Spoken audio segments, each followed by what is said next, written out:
నమస్తే. నేను మీ సనపల నాగచంద్రుడు, సీనియర్ న్యాయవాది. About maintenance of family rule.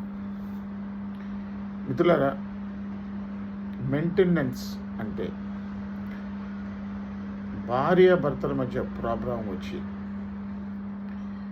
విడివిడిగా ఉన్నప్పుడు భార్య లేక పిల్లలు కోర్టులో మెయింటెనెన్స్ కేస్, మాకు మెయింటెనెన్స్ కావాలి అని చెప్పి మినిమం అంటే పెళ్లి చేసుకున్న తర్వాత భర్త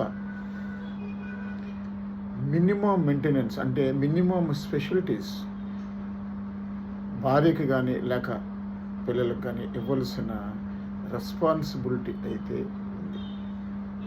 ఆ రెస్పాన్సిబిలిటీ లేనప్పుడు మనం వాళ్ళ మీద ఎటువంటి కేసులు ఫైల్ చేసినా, ఫర్ ఎగ్జాంపుల్ 498 కేసు ఫైల్ చేస్తున్నాం,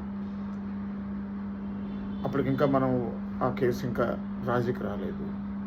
అలాంటప్పుడు మనకి భార్య అనే వ్యక్తి ఇమ్మీడియట్గా మెయింటెనెన్స్ కేసు ఫైల్ చేయాలి. ఒకవేళ పిల్లలు ఉంటే పిల్లలు భార్య కలిసి ఈ మెయింటెనెన్స్ చేయాలి. ఎందుకంటే పెళ్ళి అయిన తర్వాత భర్త అనేవాడు ఖచ్చితంగా మినిమం స్పెషాలిటీస్ ఇవ్వలేని చేత కానప్పుడు పెళ్లి చేసుకోకూడదు.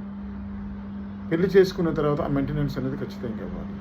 ఆ మెయింటెనెన్స్ అడిగే హక్కు కూడా భార్యకు కానీ పిల్లలకు కానీ ఉంటుంది.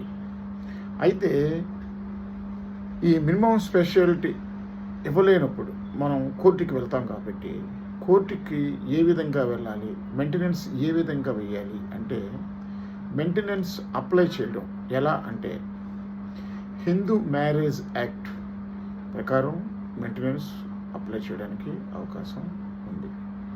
అలాగే డివిసి డొమెస్టిక్ వైలెన్స్లో కూడా మెయింటెనెన్స్ కేసు వేయవచ్చు. అదేవిధంగా సిఆర్పిసి 125 కింద కూడా మెయింటెనెన్స్ వేయవచ్చు. హిందూ అడాప్షన్ చట్టం ఉంది, అందులో కూడా మెయింటెనెన్స్ కేసు వేసుకునే అవకాశం